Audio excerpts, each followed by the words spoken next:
Welcome back, everybody, to another edition of the Pub Sports Radio Baseball Show. My name is Jose Bouquet, and that person in the video and that person joining me today is Andrew Santangelo. Andrew, how are you doing today? I'm doing very well, you know. 'Kay, it's a little sad, the season's over, but it was a fun World Series, so I'm ready to talk about it. I think the better question is how you doing. I think you just came off a little vacation. Yeah, I just came back from Colorado. Not doing too bad. Drove through a snowstorm. That was a lot of fun. New Mexico. Who would have thought it snows a lot in New Mexico? I learned that this trip. But yeah, we were literally driving through a snowstorm. It was like 25. We were driving like 25 on the highway, and it was awesome. Good. Uh, We got glad you made it back safe. Yeah, we were supposed to get home at 1. We got home at like 4 in the morning. It was sick. So There you go. that yeah, it was a good time though. Shout out to Colorado. Shout out to Durango. And shout out to the World Series, Andrew, because the 2020 season has concluded. We've made it. We did not think we would get here at multiple points in the year. We were very pessimistic, but we did it. Andrew, we're here. And I think that your mood in that video at the top really exemplifies how we feel about it. Absolutely, that was a great moment. Hopefully, a lot of LA fans were able to have great moments and get it on video, just like that moment. But no, I think the World Series was. I mean, for us as baseball fans, obviously we all hope for a Game 7, but overall, I thought it was a lot of what we could ask for. Some really good games.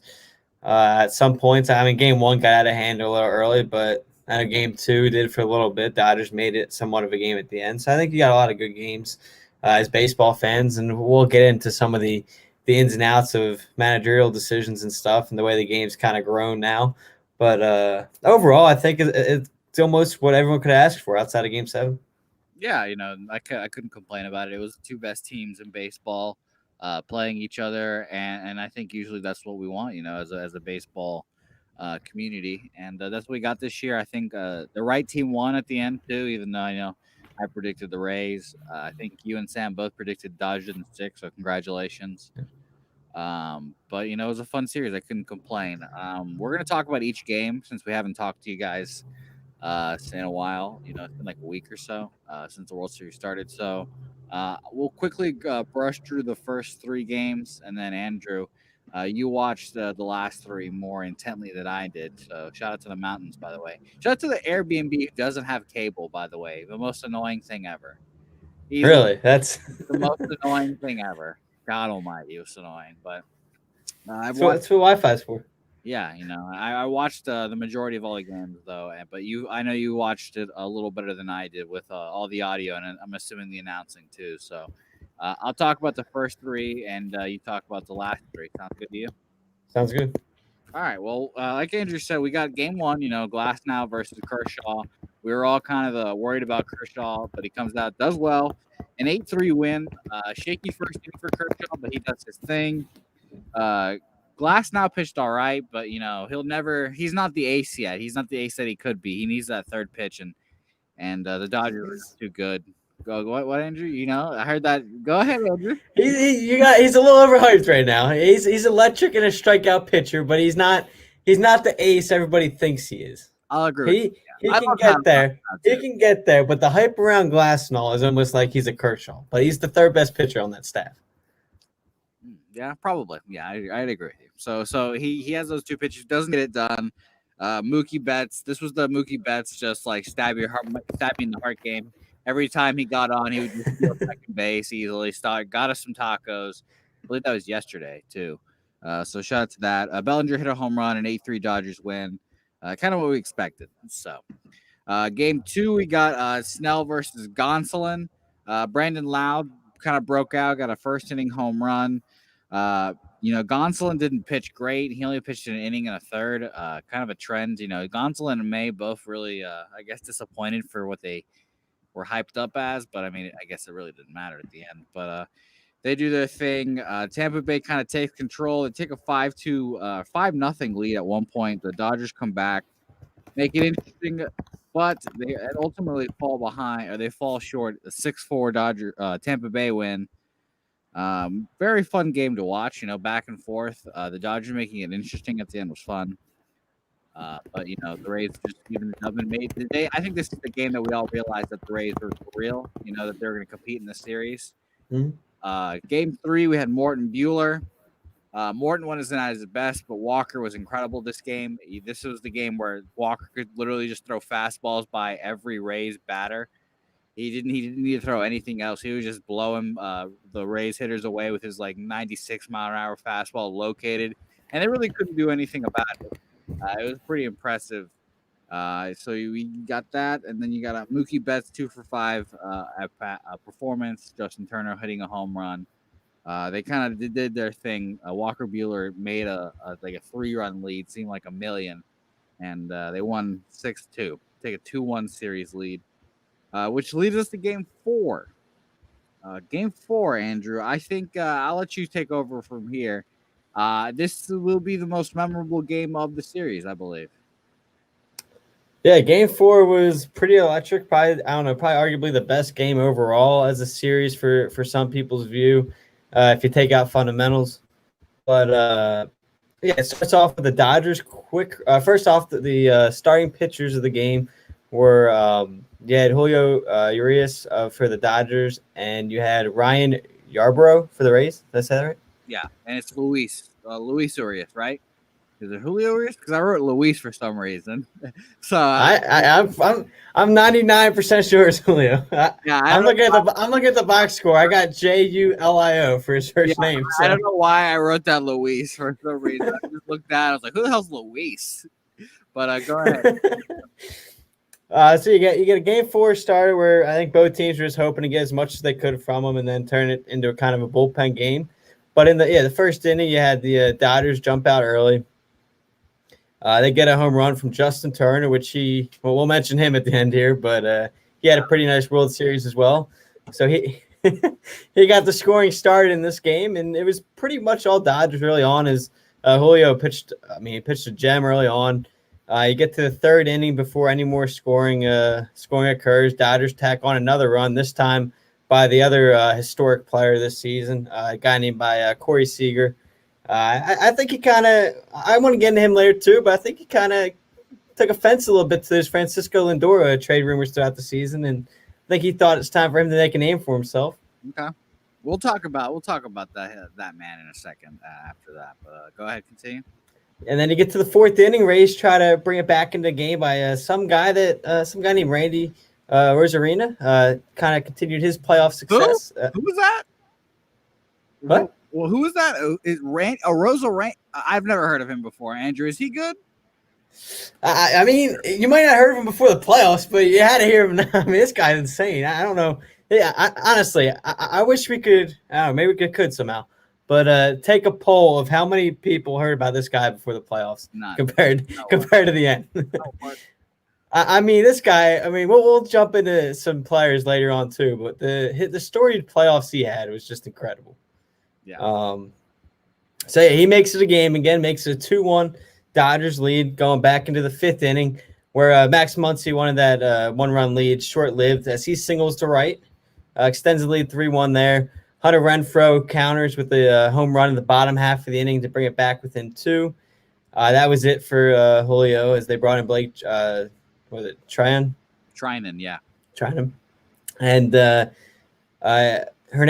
Kiki Hernandez for the Dodgers extended it more with a double in the top half of the 6th, extending the Dodgers lead. Brandon Lau, I think, was he your player of the series? Maybe, I don't know, or the underrated guy that needed to step up. Maybe mine was Willie Adames, who did not step up. But he hits a home run, tries to bring the Rays back into it a little bit. Then you had Jock Peterson extend the Dodgers lead, or get the lead back there, extend the lead. Then Corey Seager regained the lead after Kevin Kiermaier home run tied it in the bottom half of the 7th inning. Corey Seager singled, gave the Dodgers a 1-run lead, and bottom of the 9th is where things got a little crazy.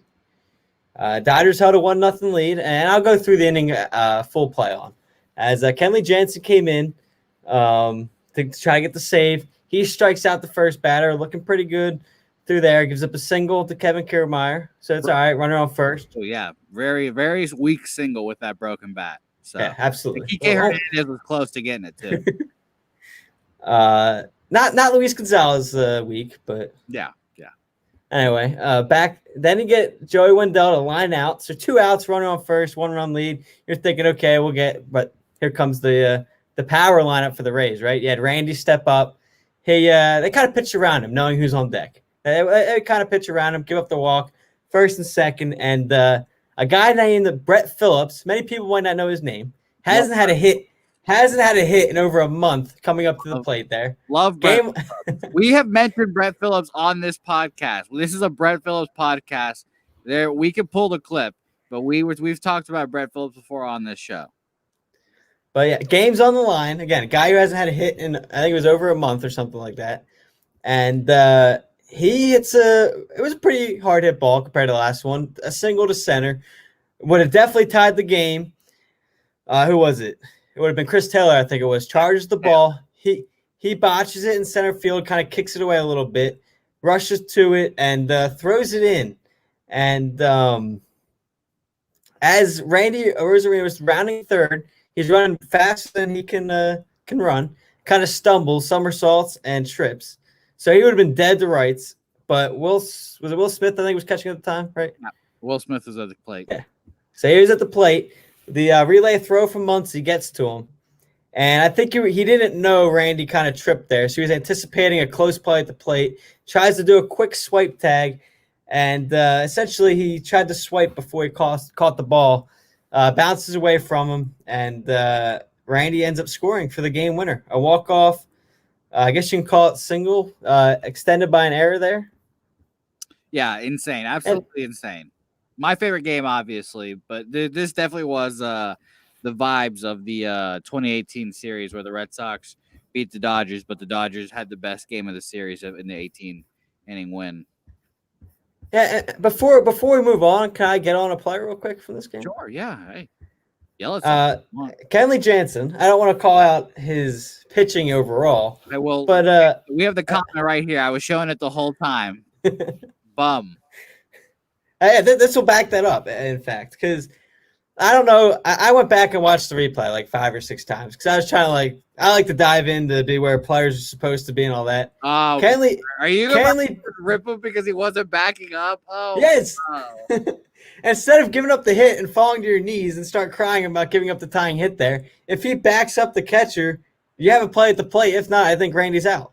That's all I'm saying. If you play fundamental baseball, you back up the catcher like you're supposed to do. There's a 0% chance he gets it even if he's there. The ball hits the umpire in the leg and bounces away. There's no way he gets that ball. It didn't touch the ump. It hit right off the umpire. Hit off his leg.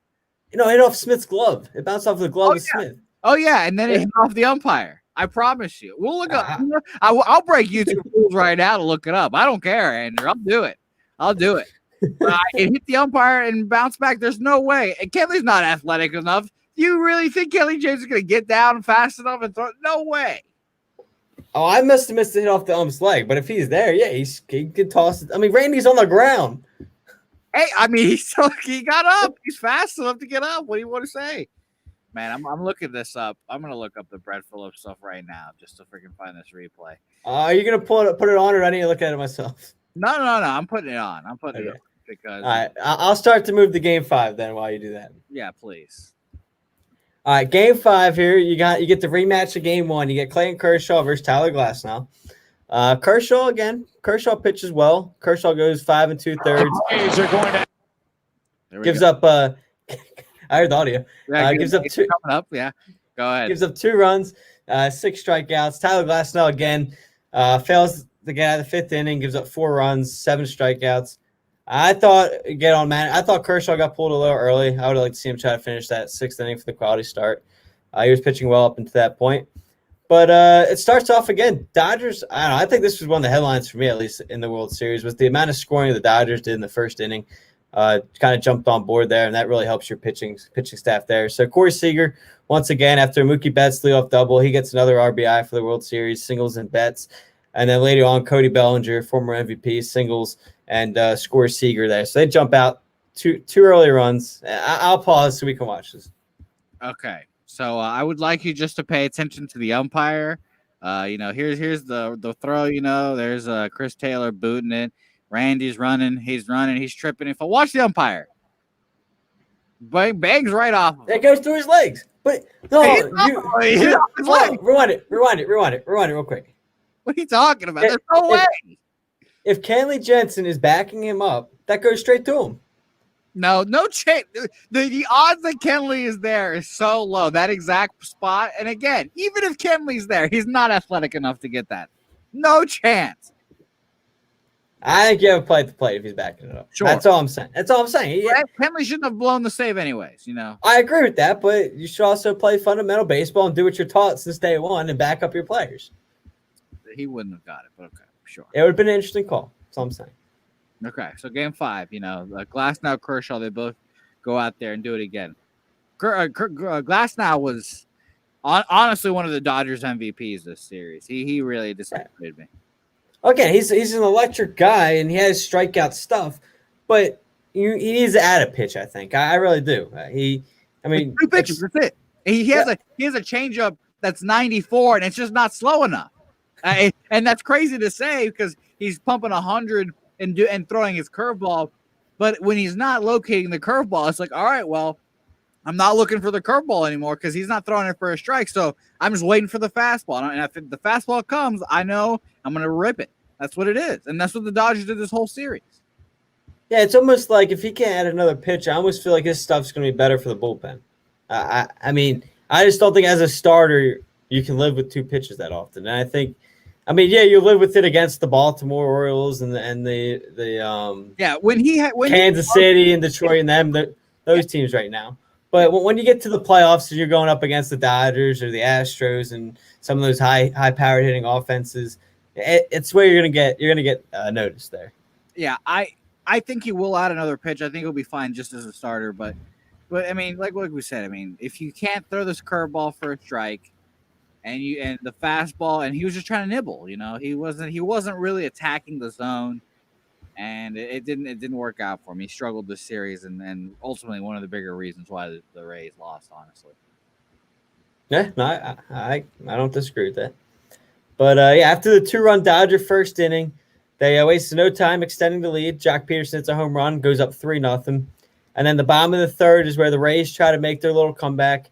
They had after a leadoff single, they had a Yandy Diaz triple to right, drove in a run, and then Randy Rosarina. He did his thing again, got another RBI, singles in Diaz, and just like that, you got a 3-2 game. And it would stay that way until the 5th, where Max Muncy would extend the lead with the home run off Tyler Glasnow for a 4-2 Dodgers lead, and which would be the last run and last inning. Glasnow survives, and honestly, that was the last run of the game. Before you get 9th inning, where the Dodgers, I think this is something to note. I don't know. We'll see what they do in the offseason. But they did not use Kenley Jansen for the save there. I think that is something. I think that's something to note. And I think this was the best or one of the better managerial moves in the series. This was the difference between Dave Roberts, say, like 2 years ago, when he would be like, fuck it, I'm bringing in my guy again. He's my closer. I got to use him here, blah, blah, blah.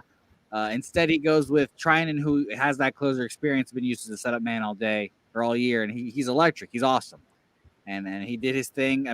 You try hitting 100-mile-per-hour sinker, that's just not fun. I also think that's where you kind of see him learn through the last couple of years. Obviously, he's gotten a lot of criticism and stuff for some of the way he's managed. He's managed to treat that, and I think you kind of learn after a while. Sometimes you got to go against your normal player there in that spot if he's not getting the job done. Like, you can't, like, it's a series, so they're going to continue to struggle. It's not like it's just going to change. So I think you did see a lot of room of growth from Dave Roberts in this series. Yeah, I agree. All right, so game 6. Game 6, another. Depends what kind of baseball you like. This is my style of game, at least.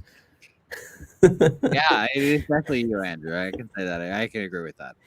But you get Tony Gonsolin against Blake Snell as the starting pitchers in this game. Dodgers obviously expected for a bullpen game here. Rays, you got Blake Snell. You expect him to be a starter. And starts off early with the Rays. Who else but Randy Rosarina with a home run with 1 out. in the top half of the first, getting the scoring started, and that was pretty much the That big was say. it. And that was it. The late in the game. I mean, you can't even say like a team had rallies or anything. Nope. Like Blake Snell was full on shutdown. Dodgers had one hit before the fifth inning, I think it was. Dodgers kind of they went the bullpen game. Rays got a little bit of a rally in the second, but they took out Tony pretty early and went with Dylan Floro, and he came in, shut the door down, got a big strikeout to end. I think it was second and third at the time. So good job by the Dodgers bullpen to come in and do that, and ultimately throw 8 scoreless innings the rest of the way. But yeah, it was a 1-0 game for the longest time, and then things got crazy in the 6th inning. Not game 4 crazy, but a lot of questionable decisions in this one. Bottom of the 6th inning, it starts out again. Dodgers have one hit to this point, and AJ Pollock pop fly to second, weak pop fly to second, and then a Austin Barnes single to center field. It was a line drive, but wasn't ultimately that hard of a hit. And one of the biggest questionable decisions you'll have in the history of baseball, Kevin Cash comes out and decides to pull Blake Snell, who's thrown 5 great innings to this point of one hit ball, was at 73 pitches, and what was that? 9 Ks, I believe. Yeah, 9 Ks through 5 innings. He also had only two 3-ball counts the whole time. So I didn't even know that. I didn't know that one. So he was just chilling, stress-free innings, just putting it in there and getting Ks left and right. This was Blake Snell from like his Cy Young year. Yeah, like that's right now, Andrew. Blake Snell won me over this series. Yeah, I was about to say, aren't you the Blake Snell hater? Yeah, I was not a big Blake Snell guy. I was like, he's good, but all this stuff, and he really showed out in the biggest moments here. I mean, he did his thing. And I mean, I don't think it'll be one of the worst managerial decisions in history, but it was not a good one, Andrew. Yeah, and since I'm on the Snell getting pulled right now, I want to read you this stat real quick, all right? Sure. Blake Snell, who was on the short leash for the playoffs, 161 pitches, 10 innings pitched, 4 hits, 3 earned runs, 4 walks, and 18 strikeouts. Tyler Glasnow, 214 pitches, 9 innings, 9 hits, 10 earned runs in 9 innings, 9 walks, and 15 strikeouts. Well, it's that 112 pitch inning or outing that really just blew that up. But what was that? No, I know what you mean though. It's crazy that Kevin Cash was just like, all right, it's the 3rd time through the order, gotta go, the numbers, and I guess I could say that, like, I don't necessarily hate the decision on its face. 3rd time through the order, fine. I hate it. This is what you did to get here the whole time. But the fact, I love Nick Anderson. I love Nick Anderson to death, but he was just not the same guy the whole series. Even going back to the Astros series, he's given up, as you can see at the bottom here, Sam says it. He gave up runs, and then eventually 7 straight appearances in the postseason.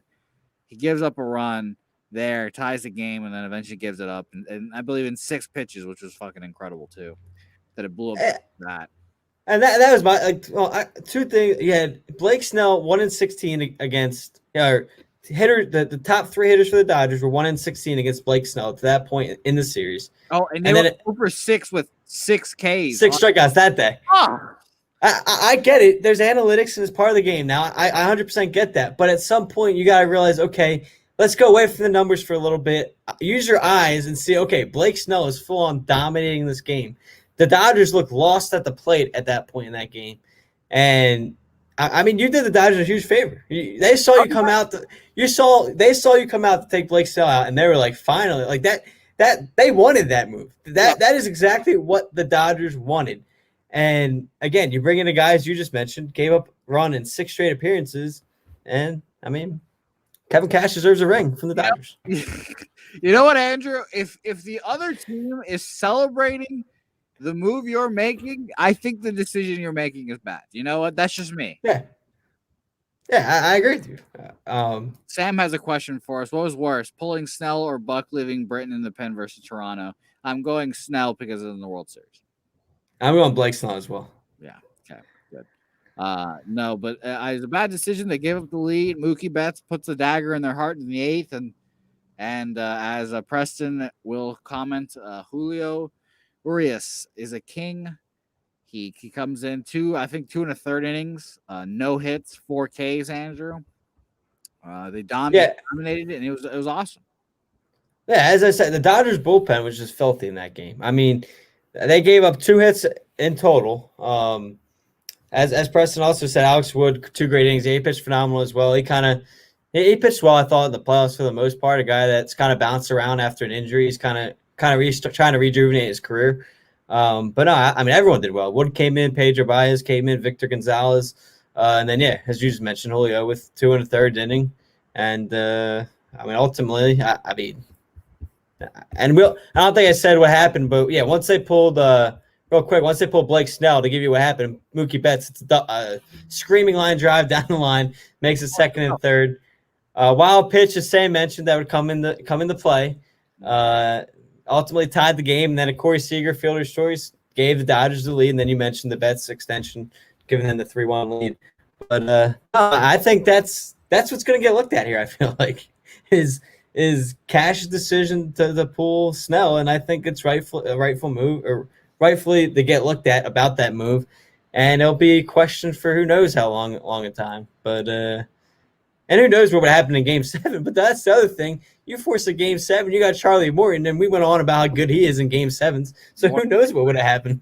Yeah, and not to mention, I mean, well, I think we'll wrap up the World Series games talk. I don't know if you want to mention anything else about any of the games.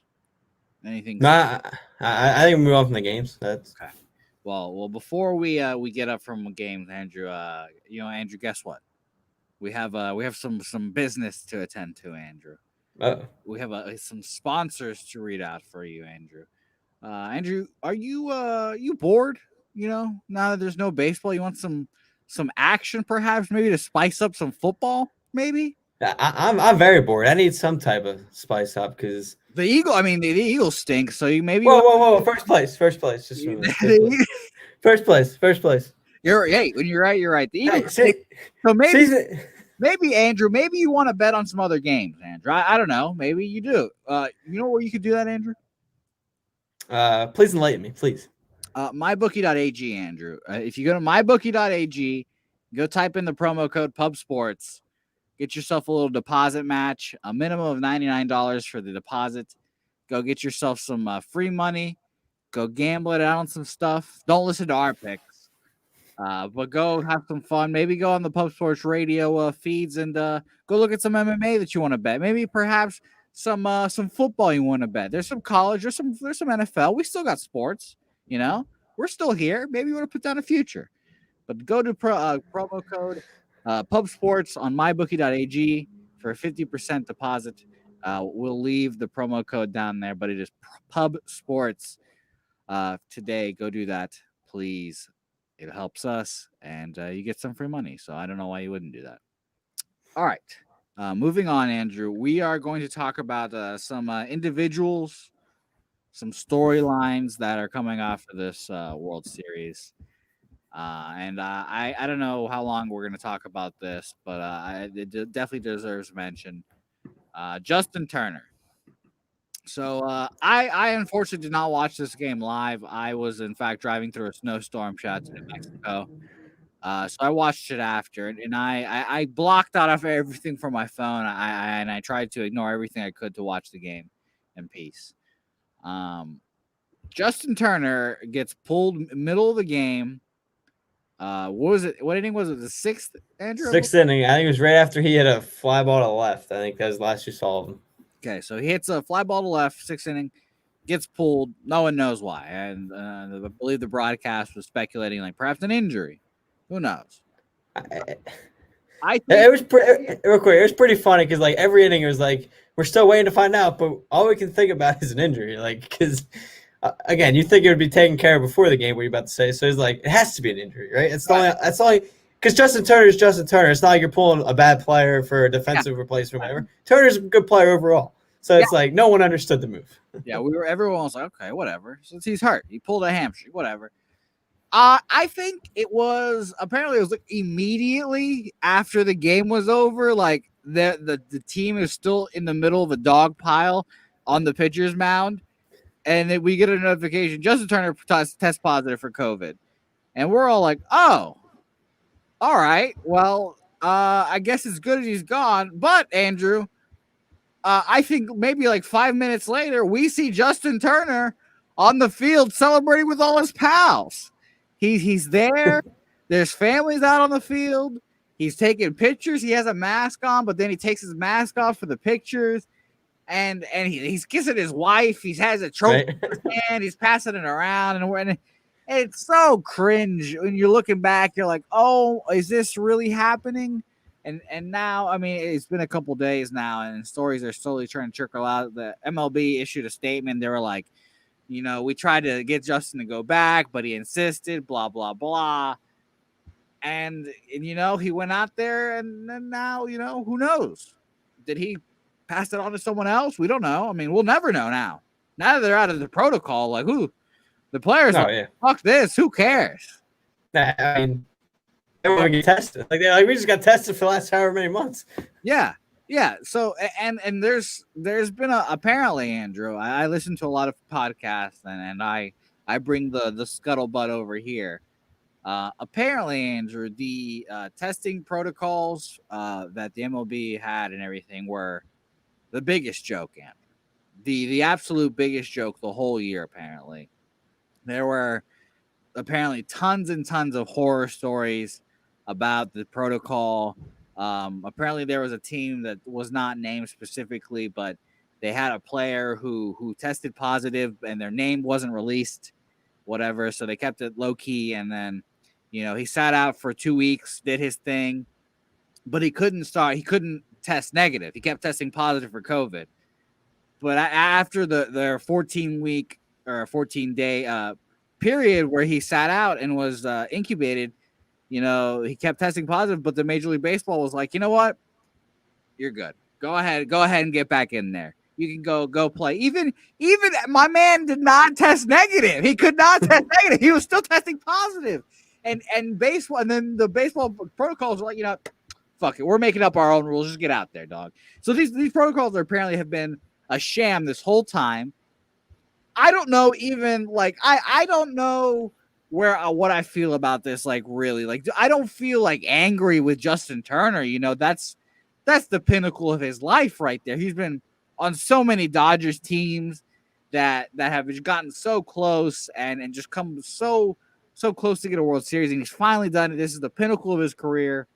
He's a free agent to be. Who knows if he'll be back with those guys? I mean, and then you see him fucking sitting in the middle of the fucking team picture, and he fucking takes off his mask, and he's sitting beside cancer survivor Dave Roberts. What the fuck? So it's just what makes you want to rip your fucking hair out when you do all of this. We get to the end, and then we're just like, fuck it, man. We got here. Who cares? We got to the end of the season. All this stuff was a joke. Blah blah blah. And it's just, and that part's annoying. But do I really blame Justin Turner? Like, yes, to an extent, but like, why are we letting him get to the stadium? Well, that's the point I was going to bring up. Yes, obviously Justin Turner should be to blame for what he did after the game, and I know the MLB will live off that and call him out for that till the end of the day, trying to push it on him. But you got to call out the MLB as a whole too. I mean, first off, as you mentioned, how much of a nightmare it was, but to show that. Okay, why is this test coming back in the 5th, 6th inning? Oh my God! Yeah. Apparently, one of his tests was inconclusive enough, so he had to get retested. So if it's inconclusive, you don't let those guys go out there in the first place. Yeah, like you have to get nice. If it's inconclusive, there's a good shot it's going to come back positive because there must be something wrong with the actual test, and there's also another shot it'll come out negative. She don't know yet, but just the chance of being positive, you got to shut the door down before the game starts and say, okay, we'll take the day off. We'll go back at it tomorrow. Like, then you get the test result. Then you find out he's positive. I mean, it would suck for the Dodgers, but then Turner obviously sits out the rest of the World Series. I mean, that's just what has to be done. That's just protocol. Okay. So hold on, Andrew. I want to get your opinion on something real fast. Let's just live in a hypothetical world for a second. Excuse me. Let's say the Dodgers lose Game 6. Luis Urias blows it or whatever. I called him Luis again. Julio Urias blows it or somehow, whatever. That's hypothetical. Just give it to Kenley Jansen. Yeah. Oh, okay, sorry. Kenley blows it again. Dave Roberts can't get enough of it. What happens for Game 7? Because their MLB is going to pressure the hell out of them. And they're like, you guys have to finish this game. You have to. But the protocols are like, Justin Turner has literally been around every single one of his teammates. If we're doing contact tracing and we're quarantining all those people, are we just going to say, well, the Dodgers, this is why we have these expanded rosters.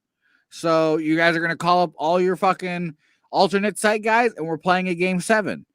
Rays, you were close to Justin Turner too. So all your guys, we're going to go to the alternate site for Game 7 too. Would we have gone there? Would we have just waited 2 weeks for a Game 7? Could you imagine that, Andrew? That'd be insane. Could you imagine? Oh my Lord. I'm gonna say they would have did what the NFL does because they're not doing well either. They would have tested them the day of or the night before and been like, oh, everyone else came back negative, so you're good to go out there and play today. Because if you came out negative today, it'll be negative forever.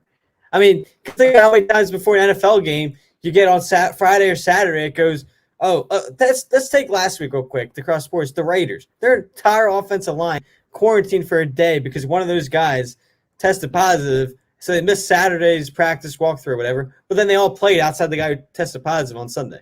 Theoretically, none of those guys, if they're really that worried quarantining, should have played the next day. So I think they probably would have did what the NFL did, where, okay, everyone else tested negative, you guys are good to still play.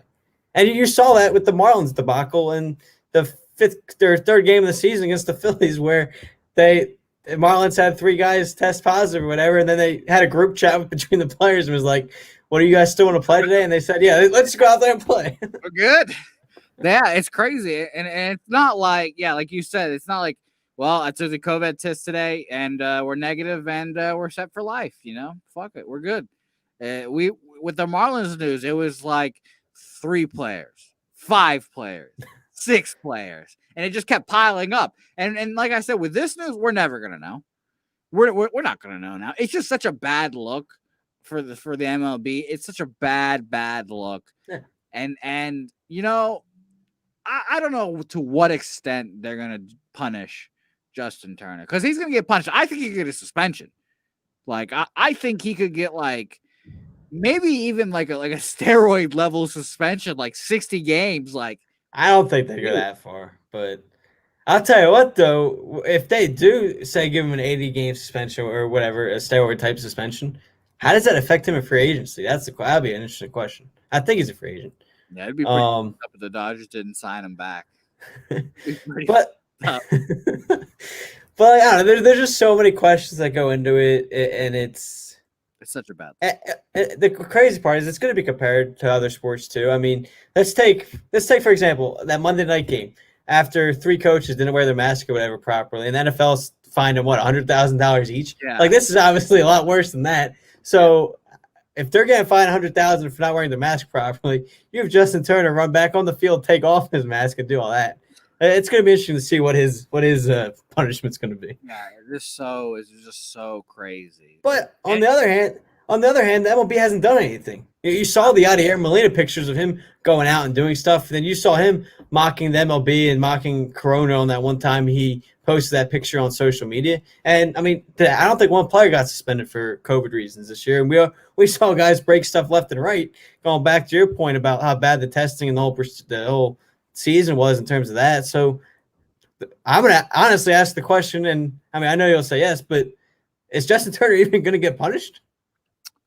Because also, if you read that statement, it looks like they were blaming him, but nothing in there was like, okay, we'll take the right precautions and do something about it. It just was them blaming him, in my opinion. And honestly, reading their statement, I don't know if he gets punished. Yeah, I mean, he might not. They might have just given him the old slap on the wrist, like, bad job, Justin, and then that's it. That might be all she wrote. They want to move along for this than this. So Sam wants to know if Max Muncy will get punished for his Instagram post more than Justin Turner did. I believe the Instagram post he's referring to is him holding the World Series trophy and him commenting like a cool piece of a metal or cool hunk of metal or something like that, Yeah. to the Commissioner Manfred debacle he said earlier. Andrew, did you watch the trophy presentation with Manfred? Because apparently it was a shit show. It was rough. He starts out by getting booed and stuff when he first comes out. I mean, I think everyone expects that. And I don't know if he was taken back by that or whatnot, or I don't know what it was, but he did not seem ready for his speech at all. Like he just looked like he was going every which way. He kept stopping and then restarting. I don't know. It was weird. It didn't look. I was almost like he didn't want to give it to the Dodgers. Like I don't know. There's just a lot of questions that went into his speech as well. It was a train wreck though. Yeah, I heard it was really bad. So shout out to him. I don't know why you would not be ready Right? for that. Like I don't really understand, especially after everything that's happened in the last couple of months. I really don't understand why he wouldn't be surprised. And you know, Andrew, that is just the beginning. Let me tell you what. If the fans don't forget Manfred doing all this stuff, saying the hunk of metal comment, imagine what they're gonna do to the fucking Astros. You really Oh, yeah. You really think the fans are going to just like move on after a year? Like, College career better be ready. yeah, a year. Okay, Jose Altuve, you better be ready too, man. Whoo, man, you guys be ready. Because here's the thing: not only are us fans not forgetting about it, but to Sam's point, Max Muncy's saying that, so the players aren't even letting fans forget about it, which means the players are going to be just as bad next year to the Astros. Yeah. So yeah, the Astros better be ready. And real quick, to answer Sam's question, I want to say you can't punish Max Muncy because they've never took any initiation to punish Trevor Bauer for him ripping the commissioner in the league every single day. So basically, they've already said you guys can trash us as much as you want on social media. And then if you punish Max Muncy, you got to punish everybody else who were doing stuff throughout that throughout everything. Yeah, it's crazy that they it's. I really hope, Andrew. My one of my wishes is that when we get a full array of fans in the stands with Manfred presenting trophies, I hope we start just chanting like "piece of metal" or something like that. That'd be funny. Whenever he's like giving the trophy, so I can't wait for that. So let's talk about the two teams, Andrew, going forward. The Dodgers win their first World Series since 1988, I believe, with Yep. walk-off home run. We all know that whole story. This team is ridiculous. You know, they're one of the best team in baseball as we saw. They're not losing really any pieces that they can't re-sign. They've got a huge payroll. They're perfectly fine spending money. And Andrew, you mentioned this person earlier, but they can get better, Andrew. They can still make a move and get better because their farm system is incredible. Believe it's still a top 5 farm system. They still have Gavin Lux down there. They have a top catching prospect down there as well, on top of the 2 catchers they already have. They've got pitchers for days. I mean, what's stopping them from being like, you know what, Indians? Let's talk Francisco Lindor. Let's go ahead and talk Francisco Lindor. You can take Gavin Lux. You can take our catcher prospect, and we'll take fucking Lindor and we'll pay all his salary. No problem. Yeah, they take Lindor, move Seager to second. Yeah. They can move Seager to second. They can move him to third. Say Justin Turner, thanks for coming out, or move him to DH or whatever. You could do so many. DH is gone next year. Andrew, you know what, Andrew? I'm not gonna believe that until I see the season start without the DH. I really won't. That's crazy, by the way, too. But yeah, it's. I think this Dodgers team can get better. And I want to ask you another question, Andrew. That's really gonna hurt me. This was Mookie Betts' first year of his 12-year contract. Would Correct. you say over under 2.5 World Series titles for the Dodgers under this Mookie Betts contract? Including this year's one or 2 more? Including this one. I'll go over. I'm going to go 3. I think so too. I'm going 3 as well. It's crazy, Andrew. My favorite part about this is that they always have these World Series odds up early, and the Dodgers already plus 450 or early odds for next year. I'm taking it. Is that the best in the league? Yeah, it's probably the best in the league. I mean, I can't imagine anyone else being close. But the Dodgers can make moves still. How are they going to supplement the pitching? What are they going to do with Kershaw? How are they going to promote Bueller as the number one? How are they going to build behind him? I mean, this was a hell of a year, and I think they're just going to keep on doing it. Damn it! Well, I get this. I mean, I don't get me wrong. I know he's not what he used to be. They got a guy coming back next year named David Price. What do you mean not what he used to be? He's a World Series star. He should have been a World Series MVP. Yeah, David Price is great. Year to rest up. Hey, World Series ring, by the way, too. Count them. Count them. A lot of people on that team, Andrew, by the way, have AL and NL World Series rings now. On that Dodger team? Mm-hmm. You want to guess? You want to count them? I can think of 3 off the top of my head. Counting the manager? I'm not counting the manager. No, Dave Roberts. Unfortunately, his playing career does not count. So Betts, yeah. Price, yeah. he gets one, right? I don't know if because I think he does. I don't know. I mean, he might not want it because he didn't do anything, but I don't think he's going to turn down a World Series ring. I don't think he's going to sit there and be like, "Oh, I don't want that, guys. No. you guys save the money. I'm going to pass on that ring." It's funny. But no, do you want to guess the last one, Andrew? It's a pretty notable name. Did not play much. Mr. Samwise Gamgee has it correct, Andrew, by the way. Yeah. I don't know if Sam was talking about that or if Sam was just talking about everything going around Joe Kelly. But Joe Kelly's a stud. But yeah, Joe Kelly also has one of each. Shout out to all the Red Sox on this team. But go ahead.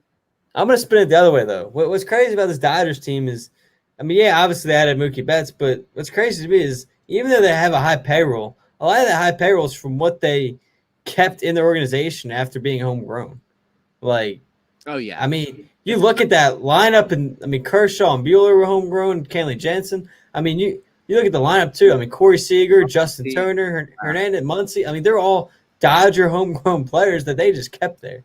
So, like, it's obviously getting Mookie Betts helped them this year, but, like, outside of him, it's pretty incredible what they're able to do as a scouting department and everything to build that team together.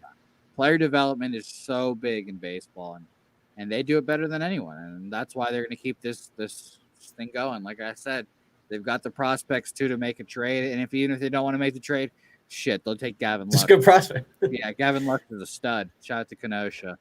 Andrew, you want to hear some World Series odds? Yes, you give me them. Thank you for Mr. Preston Ekdahl for tweeting these out here. Yankees, of course. Of course. Yeah, of course. Real quick, are the Yankees like Texas? Like they always have that preseason love? Yeah, of course. Why wouldn't they? Because they're the Yankees, Andrew. They're just going to go out and buy the best free agents. They're the Yankees. I mean, 27 rings, bro. 27. Count them, Andrew. The Yankees plus 650, the Padres plus 800. We got the Braves at plus 1,000, Braves plus 1,200, which very interesting there. Twins plus 1,400, and a team we will be talking about soon, the White Sox at plus 1,600. So. By the way, Sam wants to chime in with all 18 starters for the Dodgers this year were homegrown Dodger prospects. So pretty incredible to see. Let's talk about the Rays real fast. Since they were the losing end of this, Kevin Cash is still a good manager, even though he made one bad decision. We can crucify him all we want, but he still got a team with one of the lowest payrolls in baseball to the World Series. He pushed all the buttons, usually correct on the bullpen games. And I know, you're gonna say like, oh, he has like 7 guys that throw 98, bro. That's so easy. It's just picking them off of the sheet. Well, shut up, because it's harder than that. And he's gonna win AL Manager of the Year probably, so I'm not gonna worry about that. Their pitching staff is great. Another year, Morton gets older, so that's going to be a concern. Snell's a stud, Cy Young guy. I mean, he's under contract, I believe, and you just have to work with class now. But The Rays have the best farm system in baseball. Let's not forget that.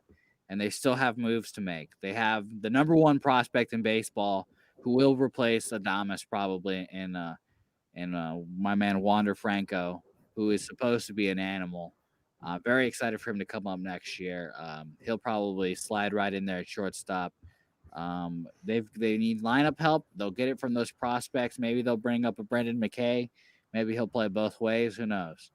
But I don't think this Rays team is done per se. My theorem of World Series hangovers has this team struggling more next year, but I don't think by any means we've seen the last of this Rays team. I mean, it all depends on what kind of offseason they have. I'm They're not pretty gonna sure. spend money. What? They're definitely not going to spend money. We know that. Well, then you might have to lose Charlie. I'm pretty sure Charlie Morton's a free agent. Yeah. So it'll be interesting to see what they did with him at 37, what kind of money he's asking for. He's So the highest paid Ray, by the way. But he's the highest paid Ray by far, and it's not even close. So, I mean, well, I don't know. I don't know if he'll go back.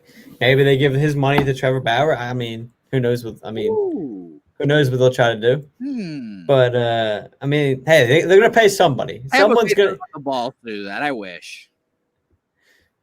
Sad. You never know. I mean, they gave what was Charlie Morton making? Like 20 something a year? 21, I believe. 21. And what's Bauer? We're going to be 25, 26? Or you think he's more than that? Yeah, I mean, I agree with you. That's basically half of the payroll right there. So, I mean, I think most people would say, nothing against Charlie Morton, but I think most people would say, give me that 30-year-old compared to the 37-year-old at that point. Yeah. So maybe you spend the extra $4 million to go get Trevor Bauer. I think if you take what they're constructed with right now, I don't think they'll be back, is basically what I'm saying. They got to make improvements in the offseason. Okay. And back in the World Series, what I'm saying. Not playoff race, but World Series. Yeah, I got you. One more person we need to talk about before we head out of here. And we would kick ourselves if we didn't at least talk about this guy's season and postseason.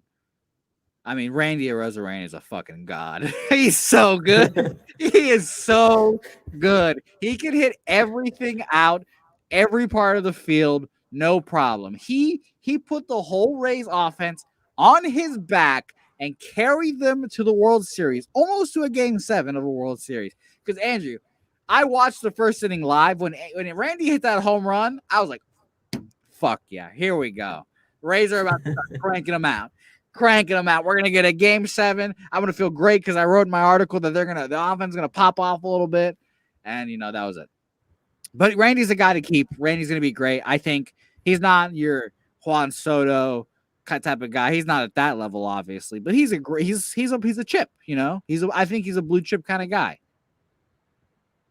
Yeah, I think it's going to be interesting. I think he's going to be a great player and everything, and we'll see what he's able to do next year. But I think it's going to be interesting what kind of year he has to start next year. Because obviously now you put your name on the map. You obviously did a great postseason, one of the best, if not the best ever. And obviously now, though, every single pitcher has a full off season to kind of look at you and kind of make adjustments. So I wouldn't be surprised, because I think he's a great player. I wouldn't be surprised if he starts next year a little slow, makes his own adjustments, and you see like a big time. I don't know if it'll last to the second half of a slow start, but you know what I'm trying to say. Just like a slow start, and then he kind of picks it up after that, because I think he does have the talent to adjust to whatever the pitchers are going to throw at him next year. So I'm really interested to see what kind of start he has the next year. But yeah, I mean, he had more home runs in the postseason than he did in the regular season. Yeah. I know he had a late start, but still a pretty big number. Yeah. Actually, real quick. Yeah. Hey, MLB career stats regular season. He's had 84 at bats, 8 home runs. In the postseason, he had 77 at bats and 10 home runs, and 14 RBIs. That's hilarious. An OPS of 1.273. Is that good? Yeah, that's pretty good. And he also broke the record for most total home runs in a postseason with 10. I think the previous record was 9. Or at least I think it was 9, tied for 9, and then 10 broke it. But I'm not absolutely sure. It's 8 or 9. He also broke the Derek Jeter's record for most, I think it was total bases. Yes. Total bases in a postseason. So, man, Randy, he's good. I can't wait to see it. I hope that Randy is back. And Sam wants to advocate for juicing the baseballs. Sam, I want to advocate for your roof to be open constantly. So we hope that happens. Randy and Preston, by the way, shout out to Preston, who Andrew, I don't know if you remember this, but Preston commenting throughout the whole season about the Dodgers. He was a number one Dodgers fan. He hit his future. Thank you or congratulations to Preston. And you should say you're welcome, Preston, because I was the one that got him on that bet. And I will talk about this for years to come. So I hope you enjoy this money, Preston, because it'll come at the cost of hearing me tell you every time that I got you to bet the Dodgers this year. So I hope you enjoy that. Andrew, my next, we're gonna do some quick hits. Get through these kind of quickly. We're gonna talk about some players real fast. All right. We haven't. Go ahead. What are you saying? I would say I'm really good at answering quick and stuff. So Good. Yeah, I know. We didn't talk about this person nearly enough as his impact in the series. It's Corey Seager, World Series MVP, third person to do this, to win the LCS and the World Series MVP. Andrew, do you know who the last person to do that was? This was a trivia question to Sam earlier. wait, Last person to win the Championship Series Championship Series MVP and World Series MVP in the same season. the last person to do it. Mm-hmm. Oof. I asked Sam this for a reason, Andrew. Sam? Yeah, Oh, was it Freeze? it is in fact David Freese. David Freese is the last person to do that. We did that last show. Yeah, I know you did. I'm glad you listened. But yeah, Corey Seager incredible this series. He really proved that he was the number one shortstop. He's incredible. Remember, Andrew, when he was out for the whole year when he had Tommy John and then he had a fucking like hip replacement or something. His hip was messed up, and the Dodgers traded for Manny Machado. Remember how close they were to keeping Machado over Seager? Mm-hmm. They would not be as good of a team, obviously. So we need to remember that. Next one, Andrew. It's the man that got the monkey off his back, Clayton Kershaw. Can you just talk about your thoughts on Clayton Kershaw and him finally saying "F you" to the haters? I mean, I think it's something we all wanted to see throughout this postseason. That's something I know I kept saying is that if there's a reason why I went the Dodgers, it's for Kershaw, and that's what it came down to. And in reality, I didn't really care who won the series, but overall, I probably would lean the Dodgers just for Kershaw and everything. I think I'm not the only one that went that way. I think it kind of shows how fans value him and wanting him to do that. But like you said, he's had a lot of haters through the postseason.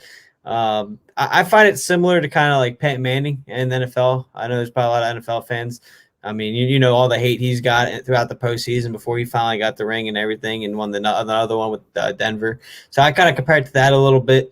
One of the best pitchers of our lifetime, if not the best. And then just continue to struggle in the postseason. But he had a pretty good postseason. I think he had maybe one bad game, but he was dominant against Milwaukee. I mean, he got pulled a little early, but should have had a quality to start in Game 5, I think it was. In Game 1, he pitched excellent.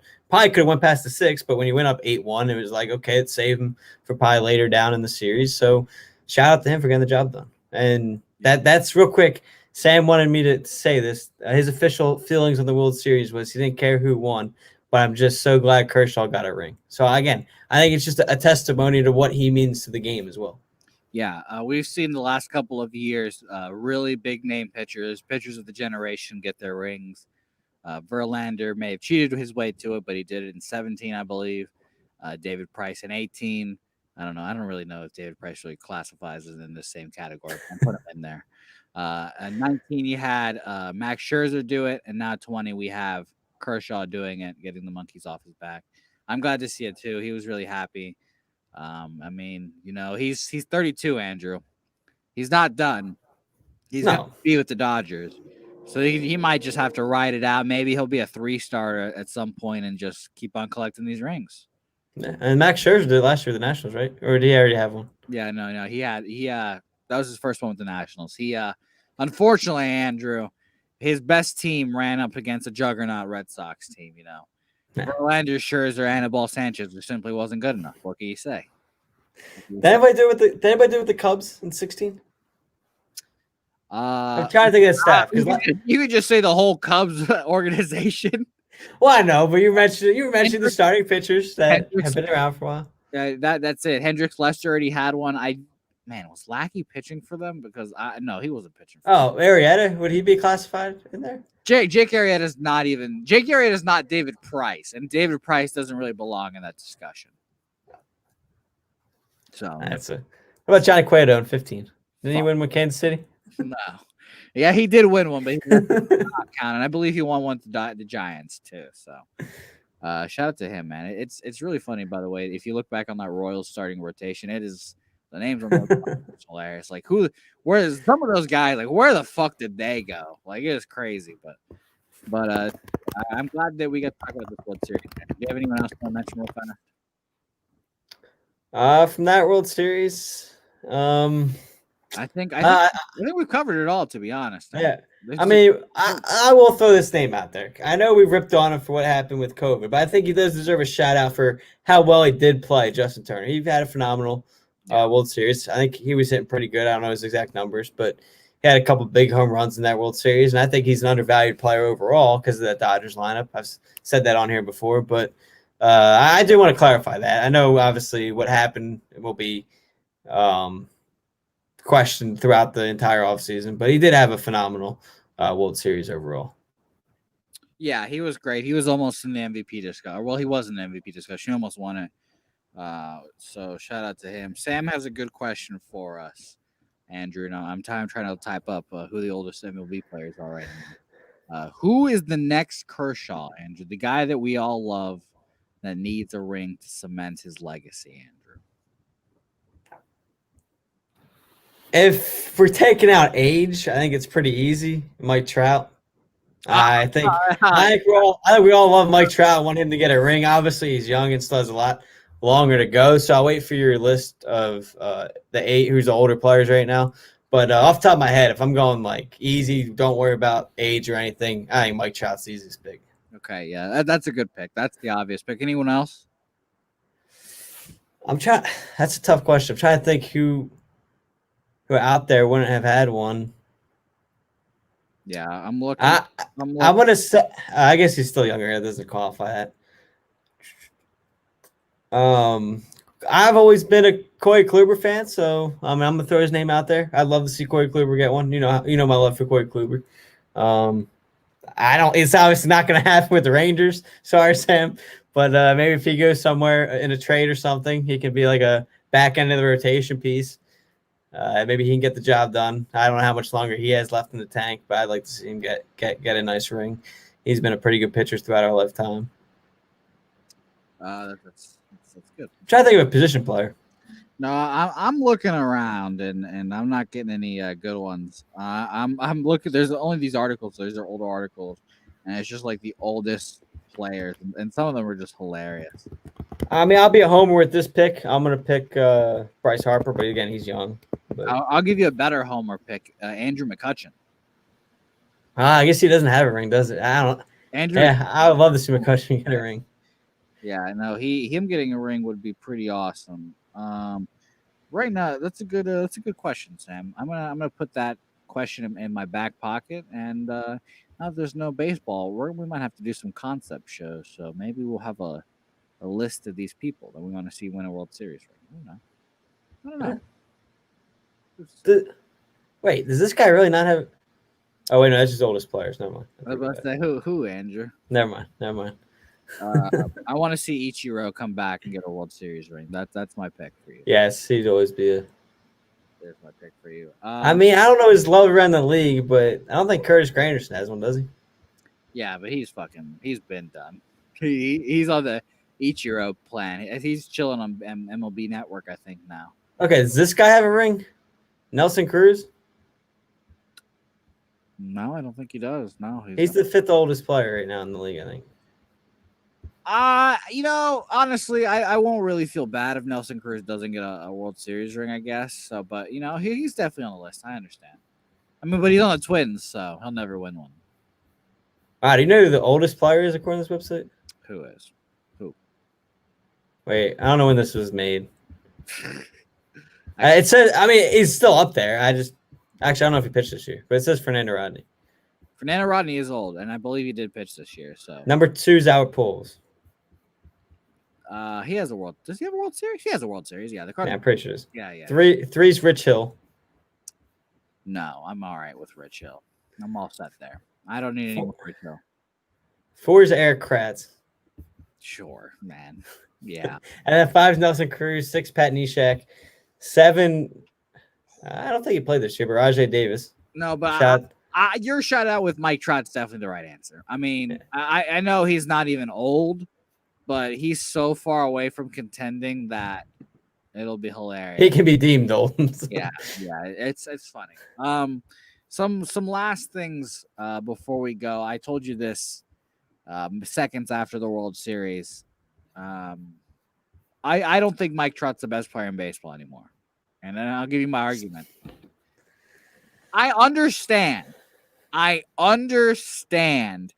that statistically he's just better than everyone. Literally every stat, Andrew, I promise you he is beating Mookie Betts in most every stat, besides probably defense.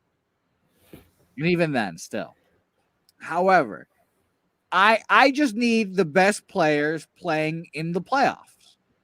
If you are not making the playoffs, I just can't do it, Andrew. It's kind of like Devin Booker. You know, Devin Booker can put up all his numbers, and I did just say that Mike Trout and Devin Booker are essentially the same. So here we go. But at some point, you know, are we just Mike Trout? Are we just doing this good stats, bad team guy? Is this it? You know, are we just gonna have Barry Bonds here? By the way, didn't have a World Series ring. Barry Bonds considered the GOAT in a lot of people's eyes, but no World Series ring. Or is that we're about to so hold on. Is Barry Bonds steroid or no steroid? Do you consider the best player of all time? You know what, Andrew? I've really the stats are comprehensive, Andrew. I'm not answer the question. Answer the question. I'm not gonna in lie. Your eyes. Yeah. Answer the question. Yes, I think he actually is the GOAT now. Yeah. And I'm sorry, didn't you just say his playoffs? Like what? You want to repeat that statement? Yeah, you know what, Andrew? You're right. I'm saying, but Mike Trout is not Barry Bonds. You know, unfortunately, he does not have that resume. Mookie Betts led his team to a World Series. He's the captain of that team. He's done it now twice. He does everything Mike Trout does. He's comfortably second best player. And I think him being in the playoffs every year, he's the face of baseball. I think that just puts him up a little bit more. You can say all of this stuff doesn't matter because it's not actual baseball reasons, but I'm here, Andrew. I'm here to fight for it. I'm here to argue it too. Okay. Ready? Let me. I got a couple questions for you. Sure. First question. Sure. Who has a better team around him? Mookie Betts with I'll just use names. Cody Bellinger. Justin Turner. Stop right there. It is Mookie Betts has a better team around him, yes. Okay. Do you want me to go to the pitching staffs too? Or no, are you okay? Here's my argument. Okay. Here's my argument, Andrew. It's not Devin Booker related. Like, yes, obviously as a star, you should be getting in the playoffs with 8 seeds. But baseball is completely different. You can't make that case there. Andrew, we have like 40 different fucking playoff teams this year, and they didn't even get close. Hold on. But there's a difference, though.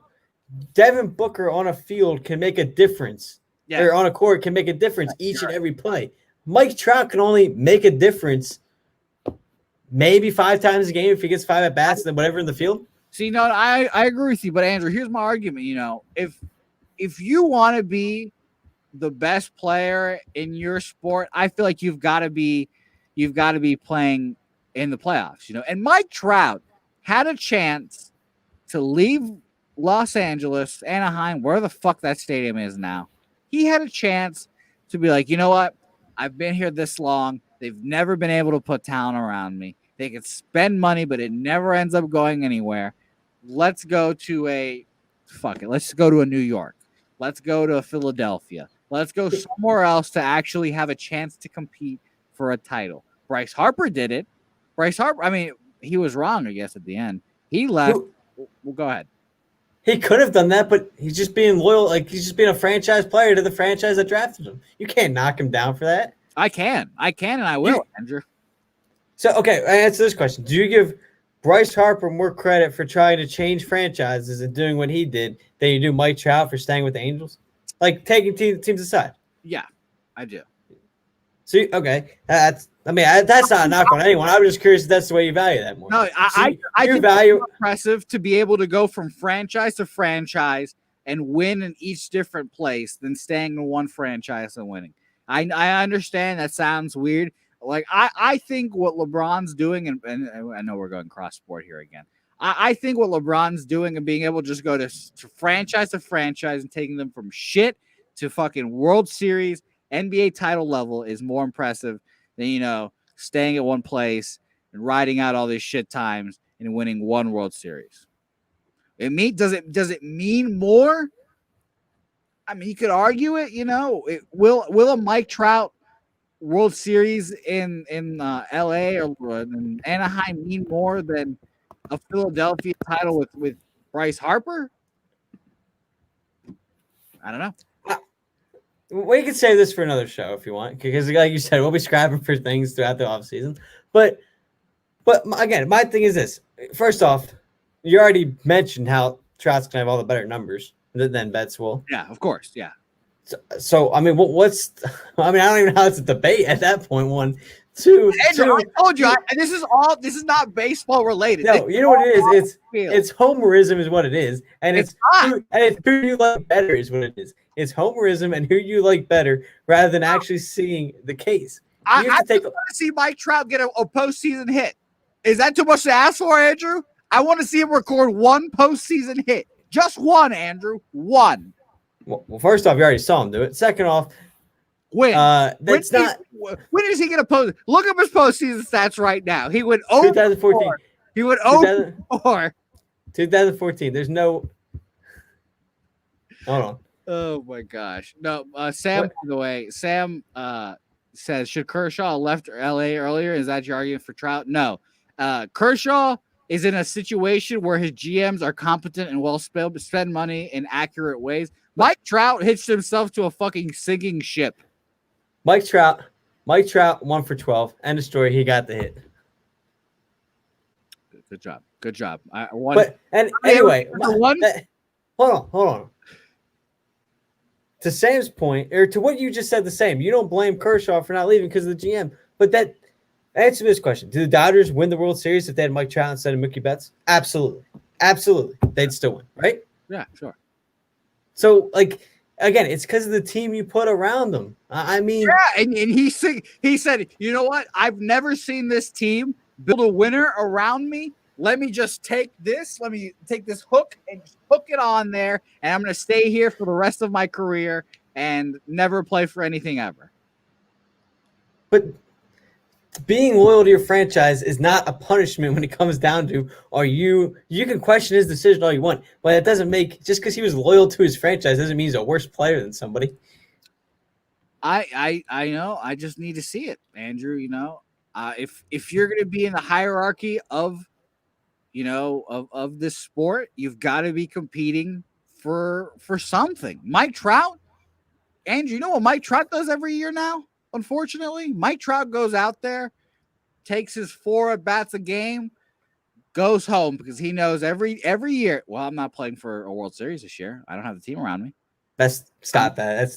I'm not playing. That's not what he does at all. I'm not playing for a division because I've got the Houston Astros who win every year, and the Oakland A's are better than me. So he takes his cut, he does his thing, but at the end of the day, he knows we don't have the team around me.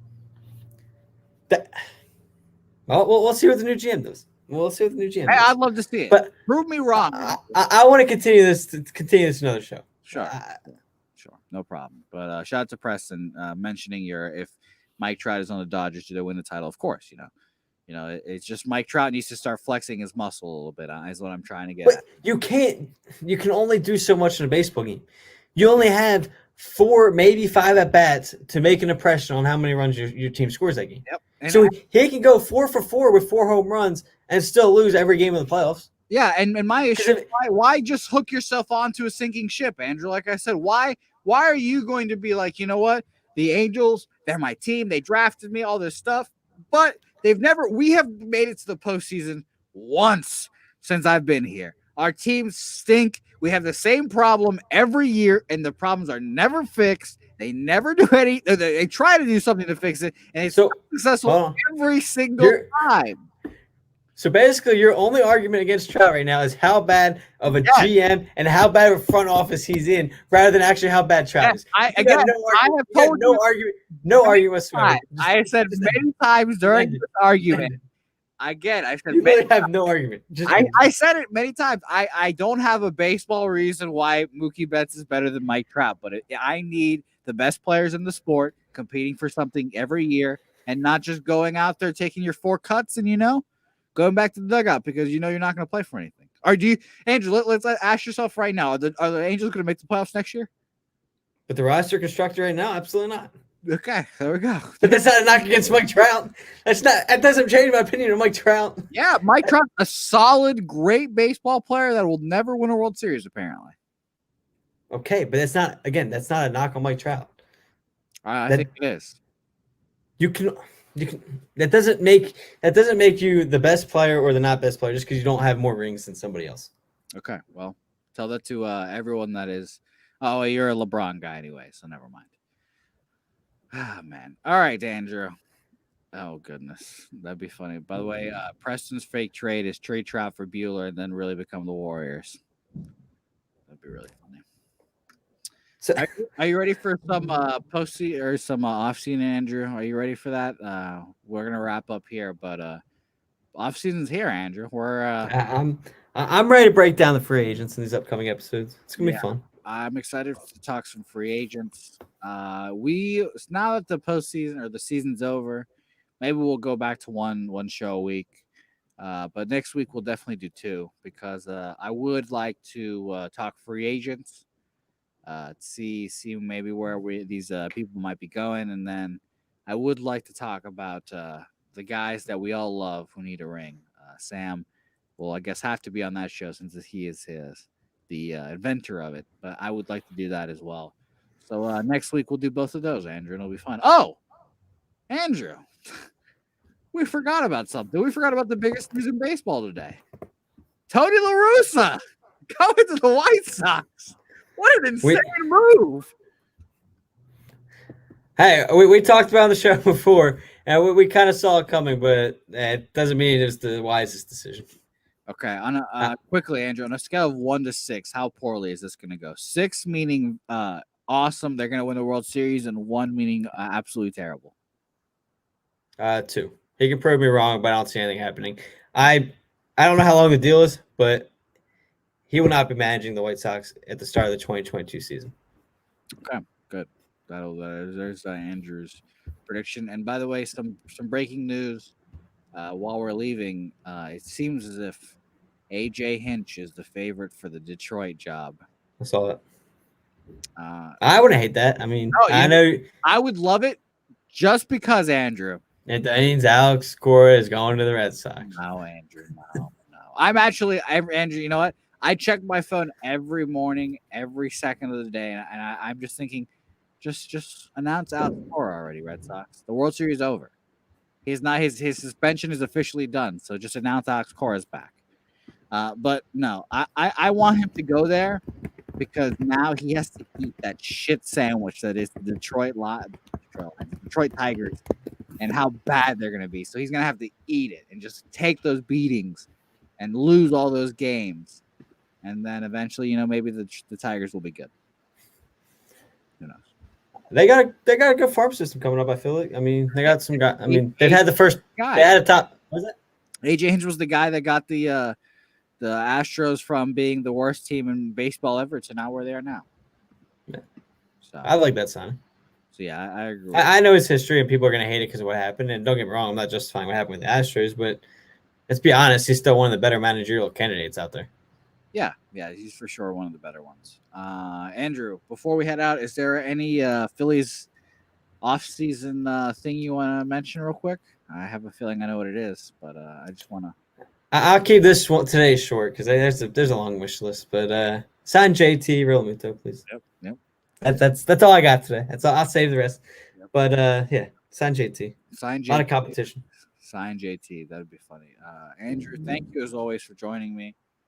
Man, it has been a season, Andrew. It has been a hell of a season. We made it though. Sad it's over. Yeah. I, More baseball to watch. It's gonna be weird.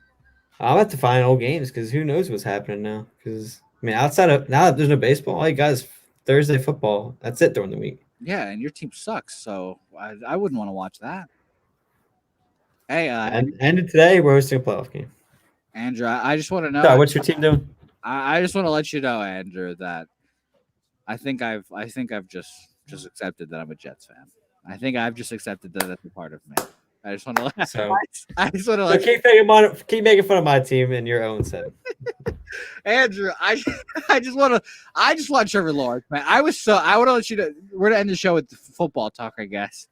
But I just want to let you know I was so bitter. I was like, why the fuck are the Jets beating the Bills? Lose. What are you doing? And then the Bills, field goals to death. So, hey, by the way, Jets are covering this week. Minus 19.5 point favorite. Yeah, against the Chiefs. The Chiefs are playing minus 19.5 point favorites. There you go. Jets are covering. They're going to cover the spread. I can't wait. Thanks as always for watching, guys. We'll be back on Tuesday because today's Thursday. I got to remember that. Yes. But, thanks for watching, everyone. We'll be back on Tuesday. Hopefully, we'll get some more baseball. We talk free agents then. And Thursday, we'll do World Series ring meters. So thanks for coming out, guys. And we'll see you guys next week.